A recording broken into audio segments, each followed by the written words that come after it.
प्यारे बच्चों, कक्षा 10वीं की इस कक्षा में आपका हार्दिक स्वागत है।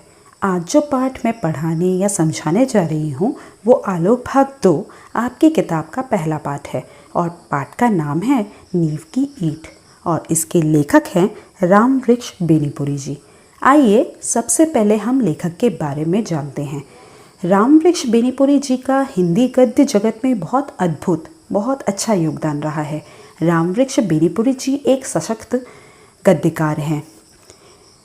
रामवृक्ष बेनीपुरी जी का जन्म 1902 ईस्वी में बिहार के मुजफ्फरपुर जिले के बेनीपुर नामक गांव में हुआ था, परंतु बचपन में ही माता पिता के देहांत हो जाने के कारण उनका लालन पोषण और प्राथमिक शिक्षा उनके ननिहाल में हुई, यानी कि उनके नानी के घर हुई।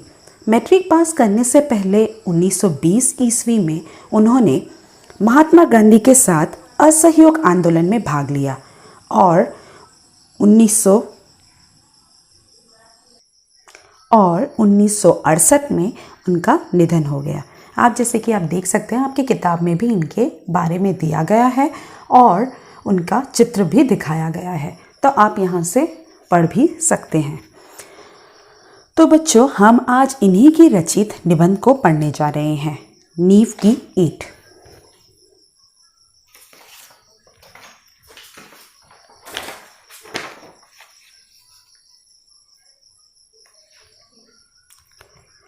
लेखक ने पाठ की शुरुआत कुछ इस प्रकार से की है कि जो सबसे चमकीली, सुंदर और सुघड़ सी इमारत है वह किस पर टिकी है।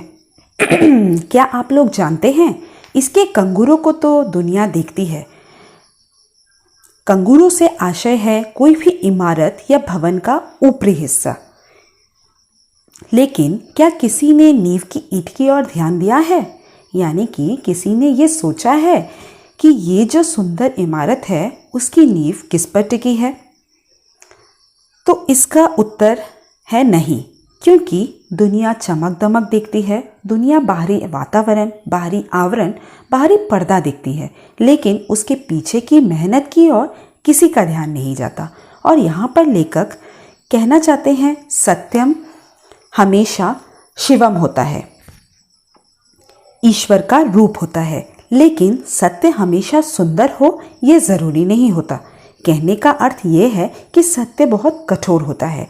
किसी भी चीज़ से हम लोग सत्य से इसलिए भागते हैं क्योंकि वो हमें कुछ ज़्यादा कुरूपता दिखाता है, या किसी भी भवन के निर्माण में या किसी भी इंसान की प्रगति में उसने किस तरह के दुखों को झेला है वो इतने अच्छे नहीं हो सकते हालात।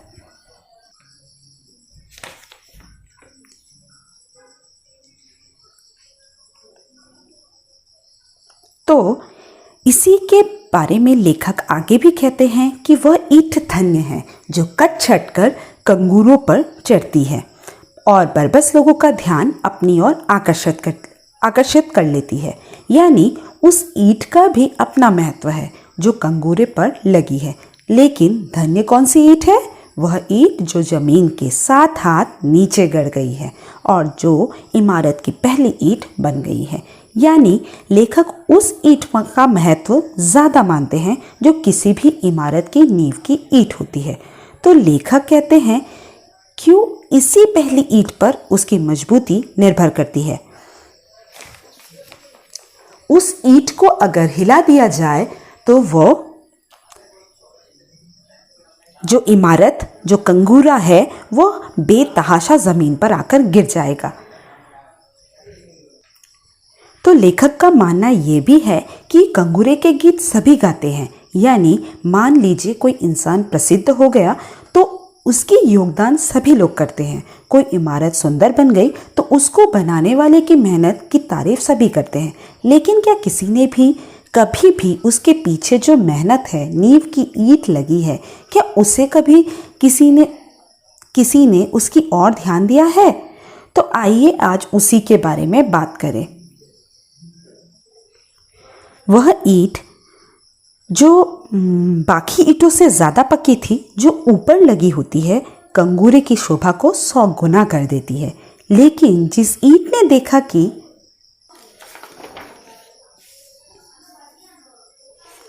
ईंट ने देखा कि इमारत की पायदारी, इमारत की मजबूती उसकी नींव पर है। उसने अपने आप को नींव के लिए अर्पित कर दिया। यहाँ पर बच्चों, लेखक ये हमें समझाना चाहते हैं कि अगर कोई इंसान तरक्की करता है तो उसके पीछे जिन जिन लोगों का योगदान होता है, उनके माता पिता, उनके गुरुजनों का, उनके साथियों का, उसे उस योगदान को, इंसान को कभी नहीं भूलना चाहिए, क्योंकि वही नींव की ईंट होते हैं जो आगे चलकर उस इंसान को आगे बढ़ने में सहायता करते हैं। लेखक का मानना है कि जो नींव की ईंट है वह उसने अपने आप को 7 हाथ ज़मीन के अंदर इसलिए गाड़ दिया क्योंकि इमारत जो है वह ज़मीन से 100 हाथ ऊपर तक जा सके। तो हमें हमेशा उस ईंट का शुक्रगुजार होना चाहिए। वह ईंट जिसने अपने लिए एक अंधकूप इसलिए कबूल किया, अंधकूप से मतलब है अंधा कुआं, क्योंकि अंधकूप इसलिए कबूल किया क्योंकि जो नींव की ईंट है जो ज़मीन के बिल्कुल नीचे होती है, दबी होती है, किसी को दिखाई नहीं देती, वह उस ईंट ने, नींव की ईंट ने अपने आप को ज़मीन के नीचे इसलिए दबा दिया ताकि उसके साथियों को स्वच्छ हवा मिलती रहे, सुनहरी रोशनी मिलती रहे। उसने अपना अस्तित्व इसलिए मिटा दिया ताकि संसार को एक सुंदर सृष्टि दिखाई दे, संसार को एक सुंदर वातावरण दिखाई दे। और सुंदर सृष्टि हमेशा ही बलिदान खोजती है, यानी जब भी कोई चीज़ बहुत खूबसूरत बनाई जाती है या बहुत मेहनत से बनाई जाती है तो उसके लिए किसी न किसी बलिदान की आवश्यकता ज़रूर होती है। और लेखक का मानना है कि सुंदर समाज बने इसके लिए कुछ लोगों ने अपने आप को शहीद कर दिया और सुंदर समाज की सृष्टि की। कहने का अर्थ है यह है कि हमारा समाज उन लोगों का भी कर्जदार है जिन्होंने हमें अच्छे अच्छे प्रवचन दिए, ज्ञान दिए, अच्छे उपदेश दिए और खुद खामोश रहकर पीछे रह गए और लोगों को आगे बढ़ने में उनकी सहायता की।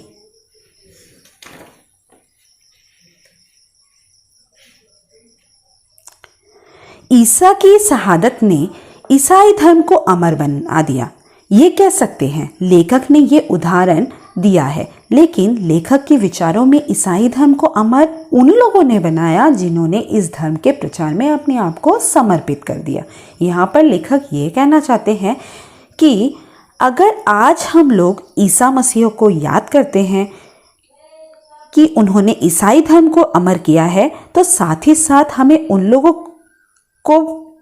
लोगों का योगदान भी नहीं भूलना चाहिए जिन्होंने ईसाई धर्म के प्रचार और प्रसार में अपनी सारी जिंदगी लगा दी, यानी उन्होंने अपने धर्म को आगे बढ़ाने में सहायता की। उनमें से कितने जला दिए गए, कितने को सूली पर चढ़ा दिया गया, कितने जंगली जानवर के शिकार हुए, कितने भूख प्यास के शिकार हुए। शायद उनका कहीं भी कोई भी नाम नहीं है, लेकिन इसकी चर्चा नहीं होती। तो यहाँ पर इसलिए इनका उदाहरण दिया गया है क्योंकि वे लोग नींव की ईंट थे जिन्होंने गिरजाघर के जो कलश हैं उनकी शहादत से ही चमकते हैं। आज हमारा देश आज़ाद हुआ तो केवल उन बलिदानों के कारण नहीं जिन्होंने इतिहास में स्थान लिया।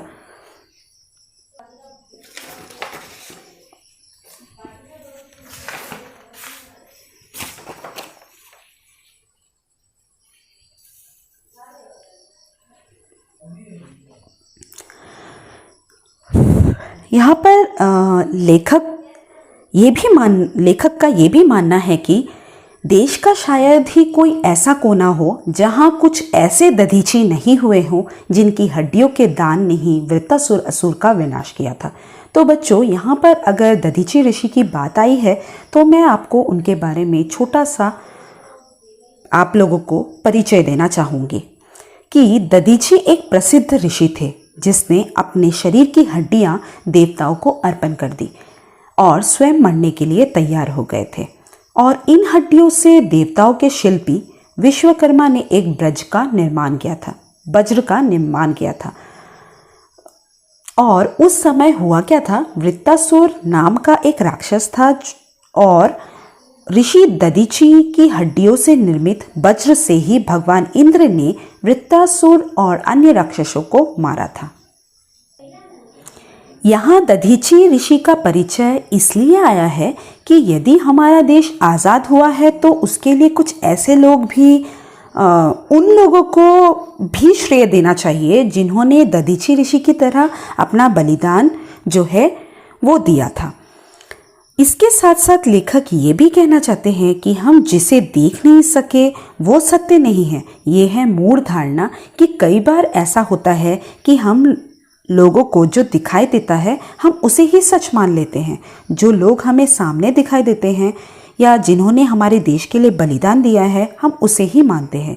लेकिन क्या हमने कभी सोचा है कि जो लोग जिन्होंने देश को आज़ाद कराने के लिए अपना बलिदान दिया उनके साथ उनके परिवार, साथी, दोस्त सभी जुड़े थे। उनके बलिदान जो भी थे वे भी नींव की ईंट का कार्य करते रहेंगे। सदियों के बाद नए समाज की सृष्टि की ओर हमने अपना कदम बढ़ाया है और इस नए समाज के निर्माण के लिए अब लेखक कहते हैं कि हमें नींव का ईंट चाहिए। लेकिन होता क्या है आजकल के समाज में कि कंगूरा बनने के लिए चारों तरफ होड़ लगी है, यानी लोग अपनी और दूसरों को आकर्षित करने में ज़्यादा रुचि रखते हैं, लेकिन उसके पीछे जो मेहनत है वो कोई नहीं करना चाहता।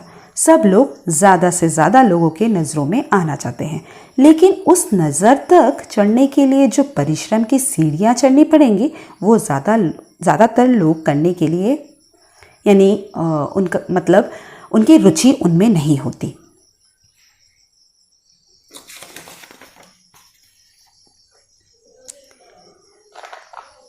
सात लाख गाँव का नवनिर्माण, हजारों शहरों और कारखानों का नवनिर्माण कोई भी शासक इसे संभव नहीं कर सकता।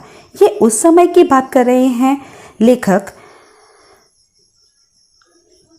जब ये लेख लिखा था, जब ये लेख उन्होंने लिखा था। इतने लाख यदि गांव बने, यदि इतने हजार शहर बने और कारखाने बने तो कोई भी एक शासक इसे संभव नहीं कर सकता, बल्कि इसके लिए ऐसे नौजवानों की ज़रूरत थी जो इस काम के लिए चुपचाप अपने आप को लगा देते, खपा देते।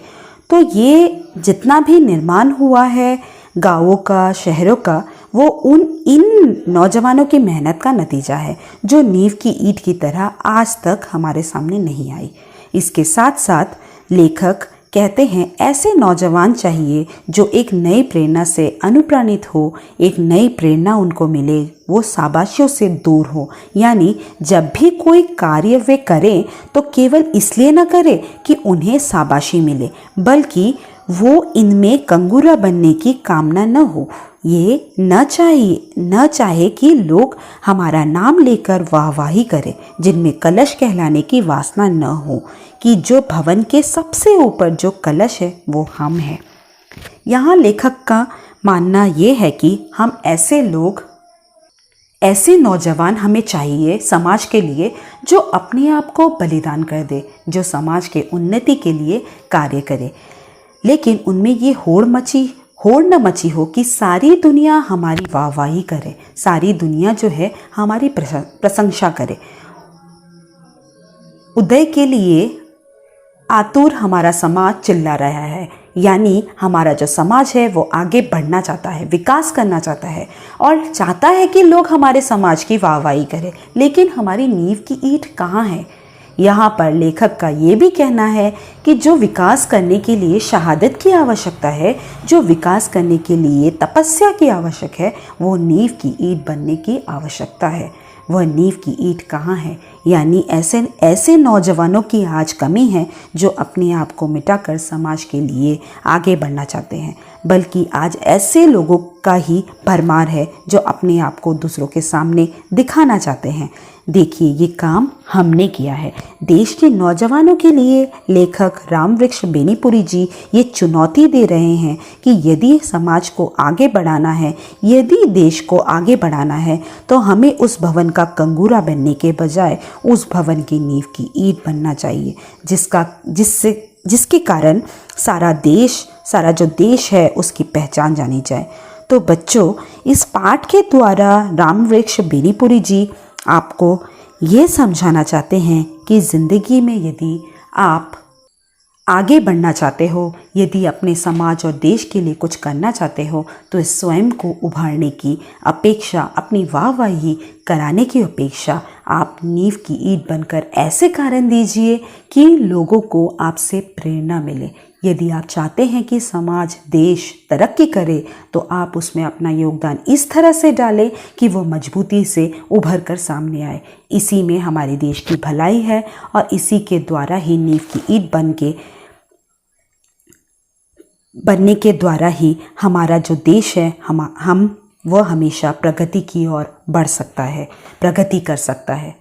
तो आज के लिए बस इतना ही। अगर आपको ये वीडियो अच्छा लगे तो इस वीडियो को ज़्यादा से ज़्यादा शेयर करें और अपने दोस्तों में इस वीडियो को शेयर करें। धन्यवाद।